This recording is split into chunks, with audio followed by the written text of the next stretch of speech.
Ever since 1996, the name Resident Evil has been synonymous with survival horror. The series was born with the intention to scare, to limit, to evoke dread. It did all this while establishing a distinct personality. It engulfed you in an atmosphere that was both haunting and charming. The series has never been shy when it comes to embracing its cheesiness, with its use of melodramatic cutscenes and campy dialogue. That was a close one. A second late, you would have fit nicely into a sandwich. Really? Thanks. It gave the series a unique identity, a flair that was specific to Resident Evil. But the scares were still very much the focus. It was the foundation of which every game in the series was built upon. But as time passed, that balance began to morph into something new entirely. The shift in perspective was the catalyst for this new direction. Gone was the fixed camera, replaced by an over-the-shoulder view. This change was a colossal success. Resident Evil 4 didn't just push the definition of the franchise forward, it redefined survival horror entirely, with its flawless execution of blending both action and dread, while still retaining the personality that made the series so loved. Where's everyone going? Bingo? Once again, Capcom was untouchable, a powerhouse that would steer the genre towards greatness. But in the pursuit of greatness, something was bound to change. The once delicate balance that held the series together began to unravel. It took on a new face, one that was more akin to a Hollywood blockbuster rather than the intimate horror the series was built on. Resident Evil 5 and 6 tried to capture the charm of RE4, but completely left out everything that made it so amazing. Instead of finding a balance, Capcom went pretty much all in on the action. They wanted to appeal to an even wider audience, and in doing so, the series lost sight of its identity. Now, of course they sold really well. I mean, it's still Resident Evil. But even though the sales were good, Capcom knew this wasn't the right path for the series. There had to be a change, because the legacy of the franchise was slowly being tarnished. The horror was all but gone, a dissonant whisper drowned out by the roar of gunfire and explosions. The roots from which the series was born began to slowly rot, and from that decay, Resident Evil 7 was born. It wasn't just another entry in a long-running franchise, it was a resurrection, a revival of darkness and fear in its purest, most unforgiving form. But above all, it was a comeback story, one that sought to redeem the legacy of the franchise.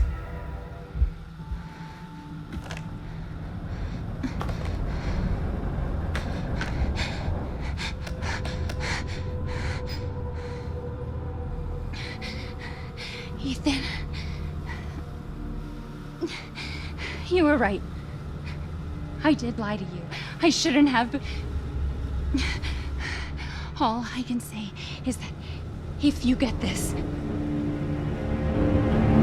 stay away. Resident Evil 7 opens with a warning: stay away.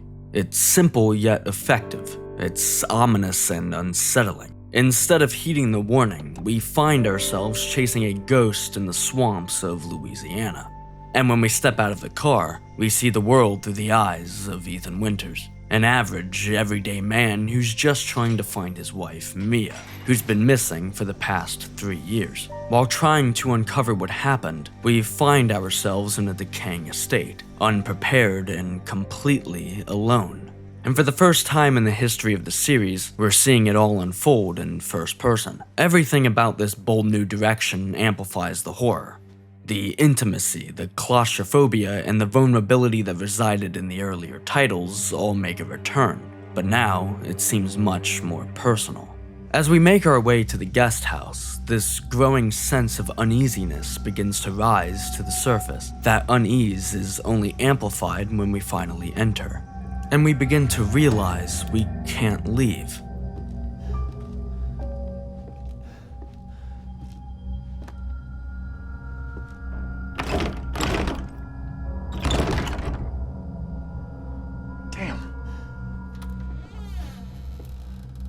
Moving through the house is suffocating.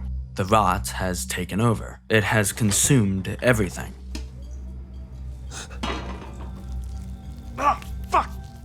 The smell lingers and festers in our lungs like mold. Nothing about this place is sterile. Nothing about it is welcoming. The game uses mold, rot, and decay to enhance the unsettling nature of the environment. There isn't a single room that feels safe or comforting. Each area feels sickly and devoid of all warmth. The entire house feels alive, but dead at the same time. And as we go deeper, we find a VHS tape. On the surface, it looks like an object of little importance, but the tapes actually play a major role in the narrative. They serve as a way to glimpse into the past while also dictating the future. They guide us through the horrors we have yet to experience. They foreshadow what's to come.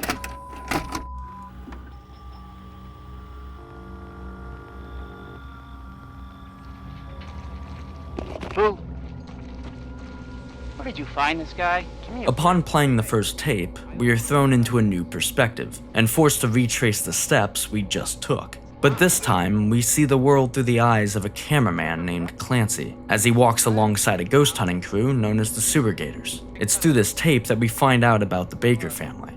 Hillbilly Joe and his family go missing. Not hillbillies, the Bakers. Jack and Marguerite Baker. And they were quiet, not backward.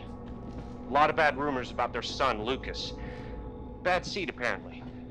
We get a backstory of sorts, and from the pictures, they look like a normal family, but that is far from the case. The entire sequence draws heavy inspiration from the likes of the Blair Witch Project, taking us back to the era of found footage horror. It's raw, gritty, and disturbing. It honestly feels like we're watching something that wasn't meant to be seen. And much like Blair Witch, the horror is born out of the womb of anticipation, the fear of what could potentially happen. So we think for sure we are prepared for what's to come, but we're not.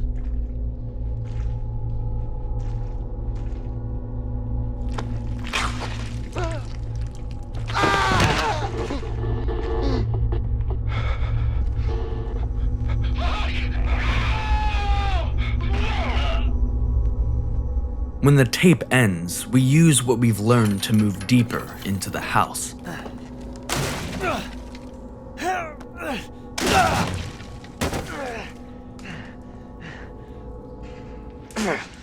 Damn it.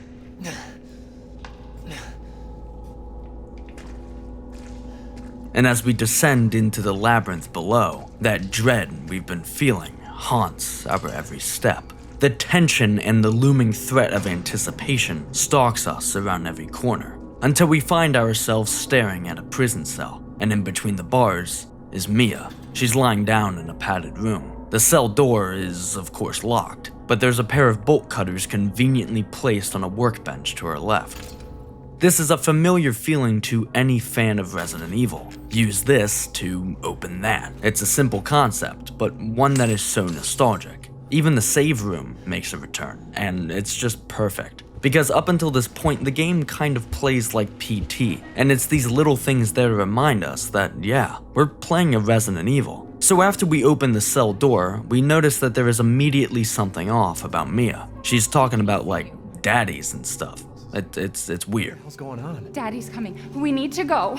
Daddy? We need to go now! The game does a fantastic job of constructing the suspense within each room, and we are left wondering when everything will come crashing down. But nothing can truly prepare us for what's to come. No, leave me alone! It all starts with a scream, one that leads us up the stairs.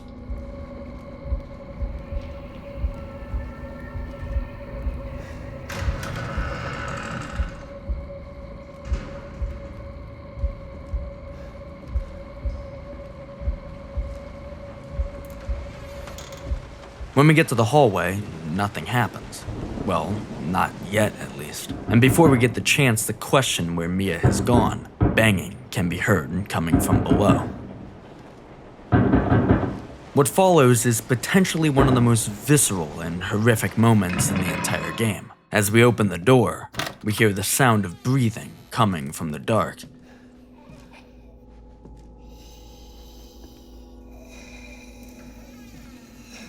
And as we descend further, we see Mia, or at least we think it's her. But then,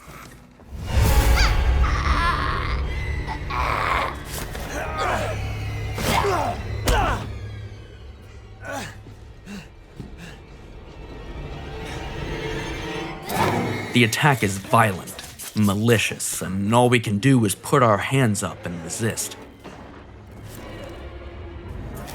But what we don't know is that Mia is fighting two battles at once, one with us and another with herself.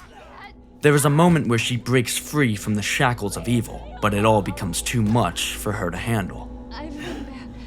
The thing about Mia is that she shares a lot in common and is practically a spitting image of Mia from the 2013 Evil Dead reboot. I mean, they even share the same name. Both of them are in a constant tug-of-war match with the demon inside them. They are possessed, tainted, but not entirely lost. That's what makes Mia's character so terrifying. She is unpredictable and can turn on a dime. And just like that, she rises.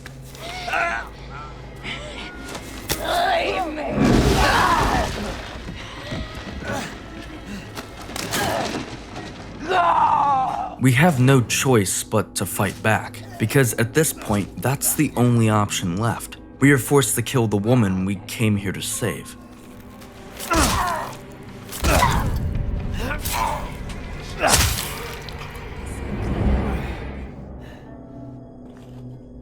There's no time to breathe, no time to collect ourselves. We just have to keep moving. The rescue mission, we gotta get out of here. But, of course, we aren't allowed to leave, because there to stop us in our tracks is Mia. Somehow, she survived. The entire sequence is relentless. It proves just how powerless we are. It doesn't matter what we do, because it will never be enough. The scene becomes even more frantic when we hear the rev of a chainsaw. What comes next is, well, brutal. In a last-ditch effort to escape, Ethan hobbles to the attic, blood spewing from the nub where his left hand used to be. And the moment we get up to the attic, we find a pistol. This is the first moment in the game thus far that we feel empowered. But that feeling quickly passes, because just as we are about to get a taste of freedom, a chainsaw starts ripping through the window.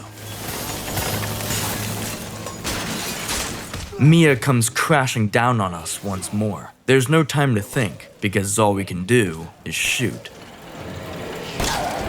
The fight feels like a final stand, the sheer panic driving us to keep going. And when she eventually falls to the ground, we are finally given the chance to catch our breath and collect ourselves. And for a brief moment, we think it's over, but that couldn't be further from the truth. Welcome to the family, son.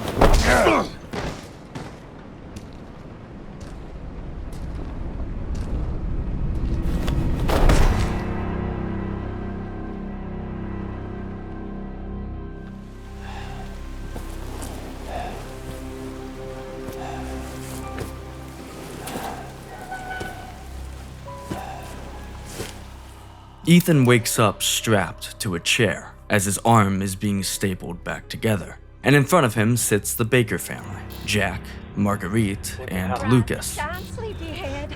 It's time for supper. They sit before us, gnawing on remains while shouting incoherent nonsense. The table is littered with rotting food and pure filth. It's a frame soaked in madness, a feast fit for the insane.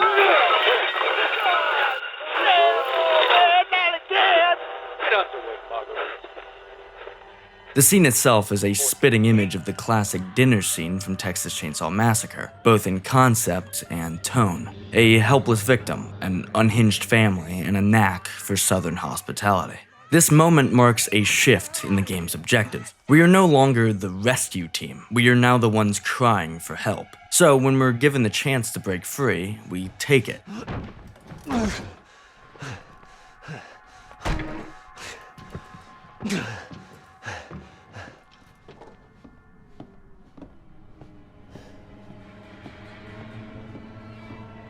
But standing in our way is Jack. Jack is the dominating force in the main house. He's essentially the spiritual successor of Mr. X and Nemesis, but designed through the lens of an 80s slasher. His character embodies everything that I love about Resident Evil. He's sadistic and brutal, yet cheesy and campy. He turns our panic into a joke, making fun of us as we run away. Don't you just slip out before dinner was done?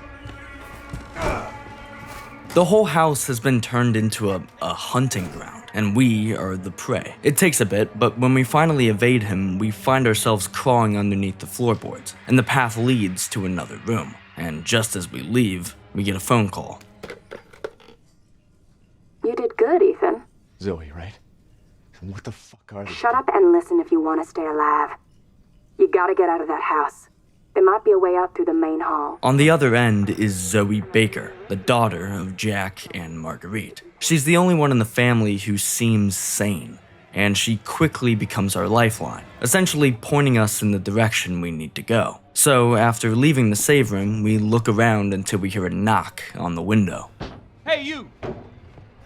Outside is a deputy. This is the first time in the entire game that we genuinely feel like we might get some help. I mean, he's a cop. So he reluctantly gives us a pocket knife and tells us to meet him in the garage. Probably the biggest mistake he could have made, because he is pretty much immediately killed, leaving us alone in the lion's den. And tell me, answer my questions. You're not gonna believe me if I told you. Try me. Hey, put that door back. Put that door back up. Wait!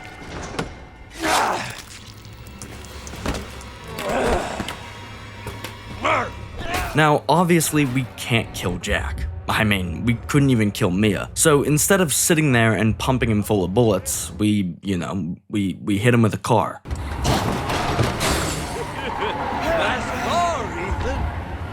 This is the first instance in the game that truly breaks the tension. The fight is insanely goofy. It's moments like these that really bring the cheesiness back to the series. And just like any good slasher, it's gonna take a lot more than an explosion to kill Jack.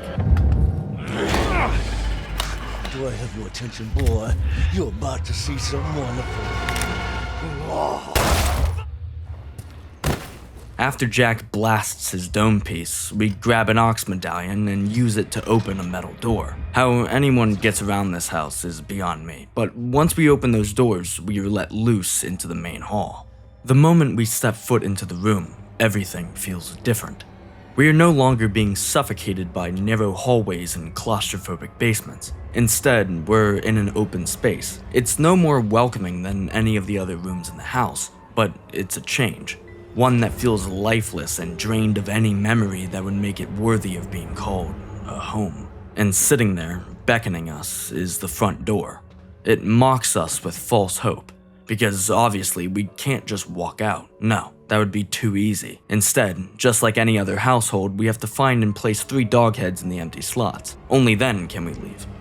The very room we are standing in is reminiscent of the iconic Spencer mansion from RE1, but instead of the grand staircase and ornate chandeliers, the Baker residence is decorated with thick layers of dust and years of neglect. Despite the familiarity, there is no clear direction for us to go, no one to hold our hand. No, our only objective is to escape, and it's up to us to find out how. So we start to explore. We do all this without interruption, and the fear starts to leave us as we become more involved in our search. See, that's the problem.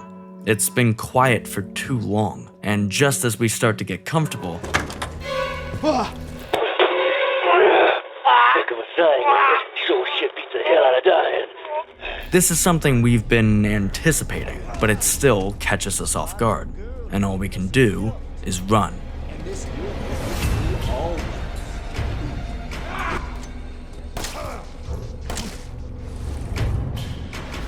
Our panic drives us deeper into the house, and it's there that we find a darkness embedded within the walls, an entity born from the rot, the molded. I say all that, but honestly, they're one of the weakest parts of the entire game. They're more of a nuisance, they don't really add to the horror, and they're pretty bland in terms of their design. They're pretty much just great value regenerators without the ability to, regenerate. But as we continue through the basement, we stumble on a scorpion key, which is yet another classic element to any Resident Evil. Now, I don't usually find myself getting too excited over seeing a key in real life, but if it's Resident Evil, you bet your ass I'm going feral. The keys obviously open up previously locked doors, I mean, that's what a key does. But this is all while Jack still lurks within the house, and we have no clue where he is. No room feels safe. This is something that Capcom does really well. Jack is either always a threat or nowhere to be seen, and the uncertainty of it all drives the fear within us, and every road leads back to Jack. I was gonna be a father. Now she says he will be her father. No. I will find him, and I will make him suffer. We think we've gotten a sense of how his character works up to this point, but even then, we still take his bait.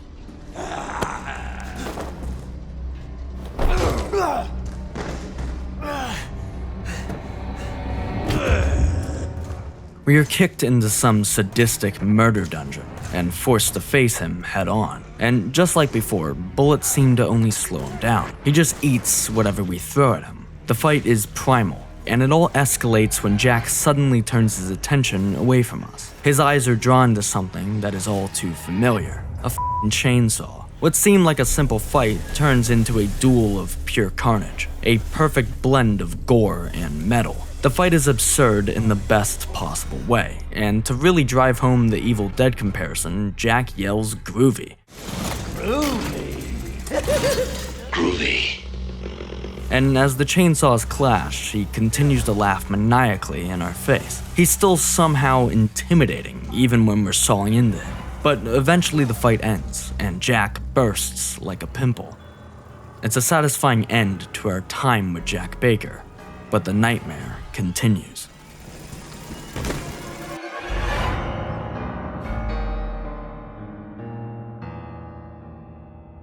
After we place the final dog head into the door, we enter the courtyard, and our objective immediately changes. Zoe tells us that she and her family are infected. Yeah, no shit. And they can't leave until they're cured. The same goes for Mia as well. The only problem is that we lack the required serum, and the ingredients we need are in the old house. This entire section is actually relatively short, and the house itself is pretty linear compared to the previous area. The shortness of it doesn't necessarily take away from the horror, but it's not as satisfying as it could have been. But regardless, our goal stays the same. The house just so happens to be the domain of Marguerite Baker, the family's matriarch. The walk there is daunting. We just got out of the confines of the main house, only to be forced into another. But something about this house feels different. The entire place is disgusting, and not in the same way that the main house was. This is something much more alive. Bugs. I'm talking about bugs. They're everywhere in this section, swarming us whenever we get too close, nesting themselves within the crevices of each room, and they all obey one woman, Marguerite. Out! It's time! Much like Jack, Marguerite embodies a specific kind of horror, body horror to be exact. Her eventual transformation is disturbing and grotesque. She is a vile broodmother, giving birth to a plethora of fears in order to debilitate us. Despite that though, she's not the apex predator that Jack was. She stays within a very specific area of the house, but her presence is always known and felt. The house is her breeding ground, and it will stay that way until we're able to exterminate the rot that plagues the land. As we lay waste to the hives, we find the crow key. Not only does this key allow us to move further into the house, it also gets us that much closer to making the cure, but that's something Marguerite cannot allow. I told you to stay out of here!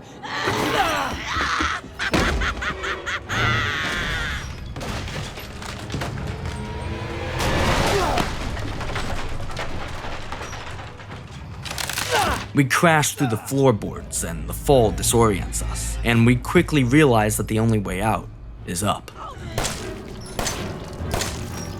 Eventually the bullets are enough to make her fall into the pit, giving us enough time to climb out. As we look down, her body has been drowned in a pool of mold. Once we unlock the door, we see a briefcase with a little mummy baby in it. This is where we'd synthesize the cure, if we had it. It's here that we find out that we need a D-series arm and a D-series head. And in order to get the arm, we need Marguerite's lantern. How convenient. Although we expect her to return, nothing can truly prepare us for what we're about to see. This is not the same woman that we just saw moments ago. She is something much more twisted and hideous. We follow her until the trail goes cold. We're now standing in a whole new section of the house, one that is somehow even more dilapidated. As we walk, we get the sense that someone or something is watching. Don't you worry none!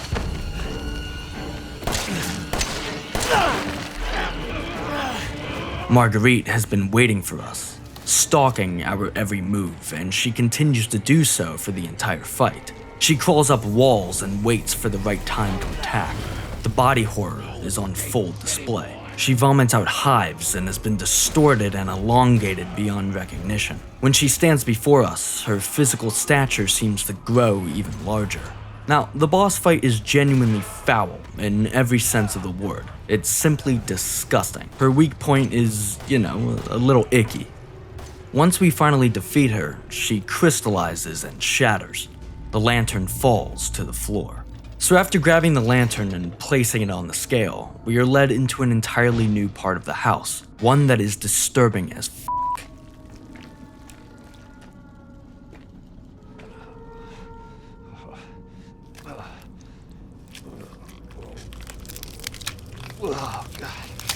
Once we grab the arm, the style of horror shifts momentarily to something much more psychological. A little girl stands behind us, watching.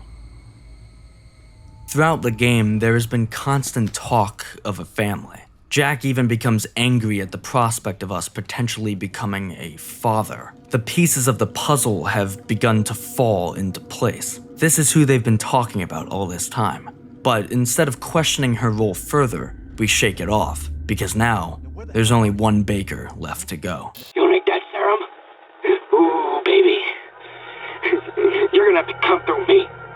You hear? Now come on, Ethan. What do you say?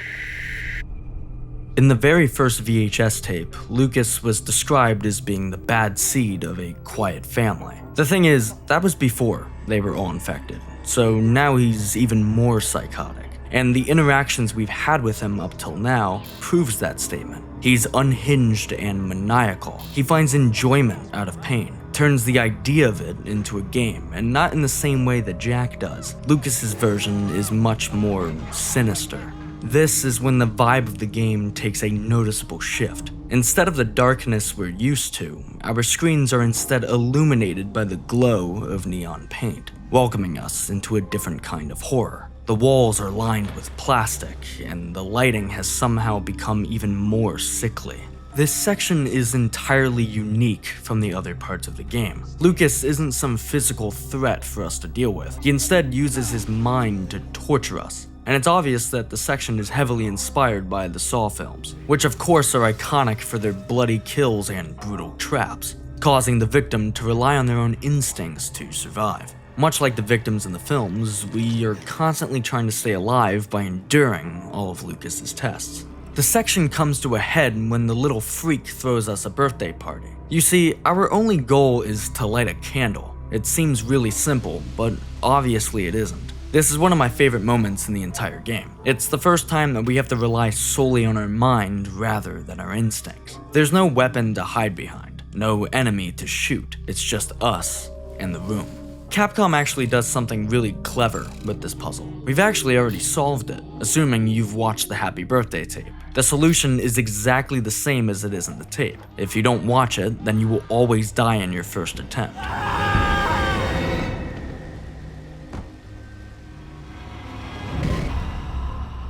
I genuinely love this, because it allows us to get that much needed edge over Lucas.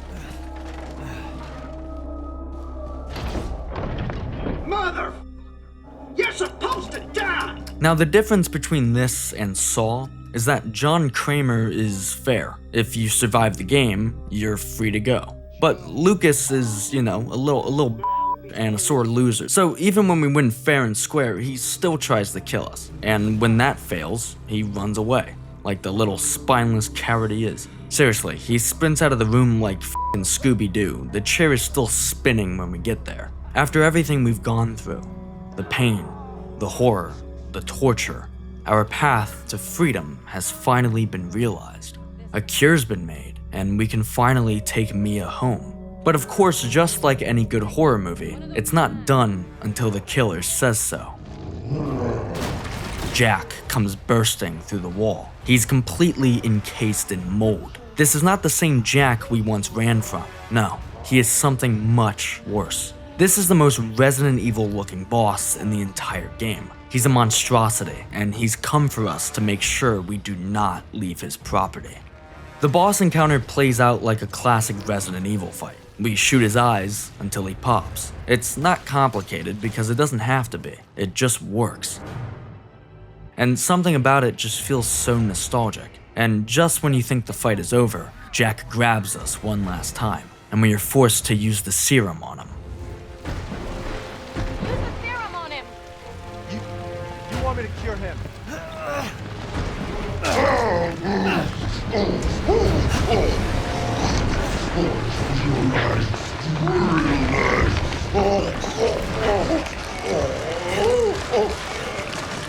Jack is now cured. The problem is, though, we only had 2 doses of the serum, and now only 1 remains. So we're faced with one of the most difficult decisions in the entire game, and possibly all of gaming. Do we save our loving wife who we came all this way for? Or do we cure Zoe, the woman we just met? I'm gonna give you a second to answer real quick. Okay, so if your answer's Mia, you're right. Why the fuck would we cure Zoe? So with that, we take the boat and head out through the swamp, leaving everything behind us. We get to start fresh and make up for all the lost years of waiting for Mia to come home.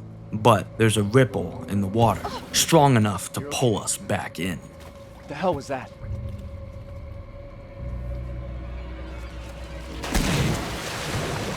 What the? What is that? What is that?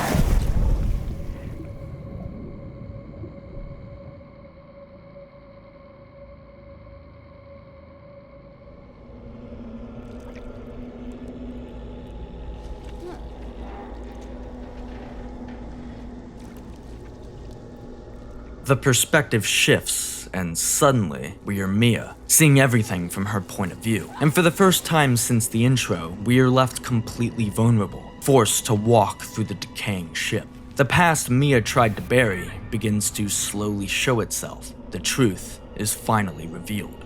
She wasn't just a loving wife who went missing. No, her quote-unquote babysitting job was something much darker. She was an agent tasked with monitoring and transporting a bioorganic weapon on a ship known as the Annabelle. We realized that we never knew Mia at all, but it doesn't matter. We can't think of that now, because it is on the ship that we're properly introduced to Eveline, the main villain of the game.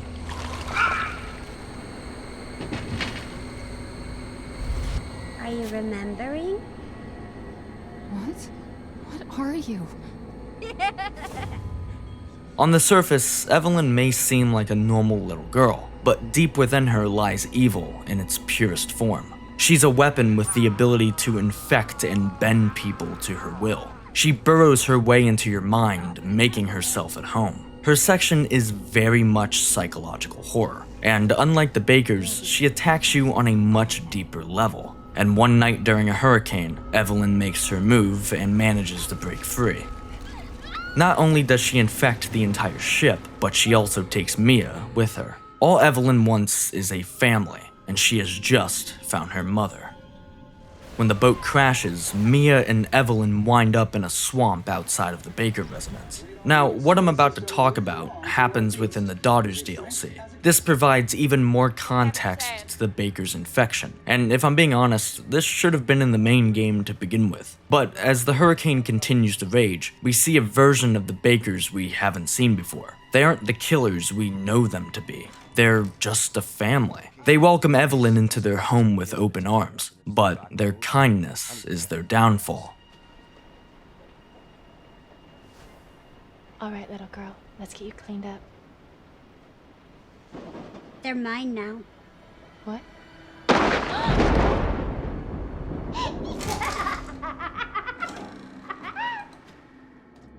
We watch them slowly turn against one another, shape-shifting into the nightmares we know them to be. The Bakers were victims, just like Ethan and Mia, prisoners in their own bodies. It's horrific and tragic. Don't touch her! Don't hurt my family! I don't understand, Mama. What's going on? Here! Take it! Take it! But then we return to the present, and Mia is forced to make her way through the ship once more. Eveline still haunts her mind, and she constantly reminds her that she can't escape the family. As Mia traverses the ship, she finds Ethan. He is encased in mold, and it's here where he manages to talk directly to Jack. He tells Ethan to save his family. The girl just wants a family of her own. She's the key. All right? You find her, and you stop her. Ethan. Free my family. Please. So Mia pushes us out of the room, but not before she hands us the one thing that can stop Eveline once and for all. Wait, what are you doing? What are you doing? Saving your life. You need to go. I won't be able to resist for much longer. No, Now go kill that little bitch. no. Mia! No!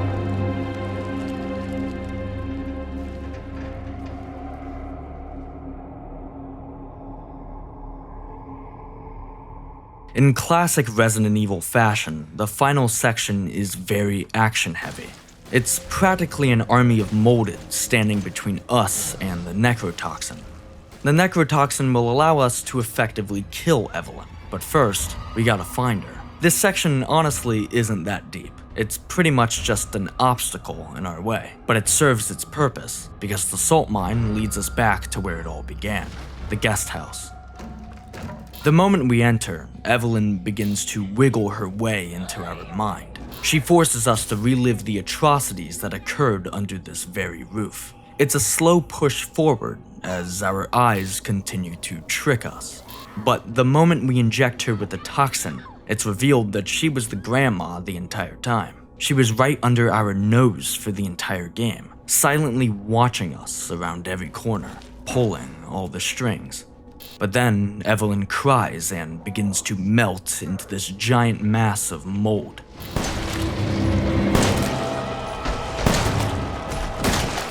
The fight takes a turn when she launches us into the air. It's a crazy spectacle, and one that pays homage to the more action-oriented entries in the series. As we are being pummeled, all of a sudden a weapon drops from the sky.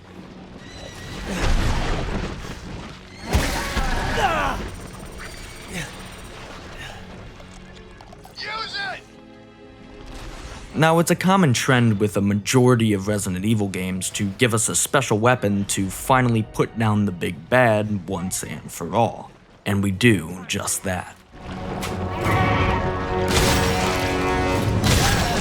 She crumbles to the ground directly in front of us. The nightmare is finally over, and instead of the silence we're used to, we hear the sound of a chopper. The help we've desperately needed has finally arrived. It's then revealed that the soldier helping us is none other than boulder-punching Chris Redfield himself.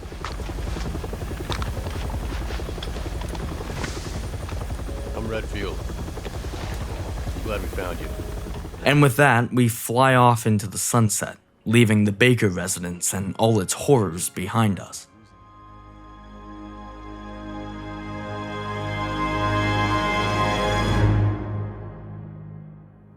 Resident Evil 7 is by no means a perfect game, but it was crucial for reviving the franchise. It brought back real horror elements and systems that had long been missed. It was a love letter to the horror genre, using classic horror media as a framework.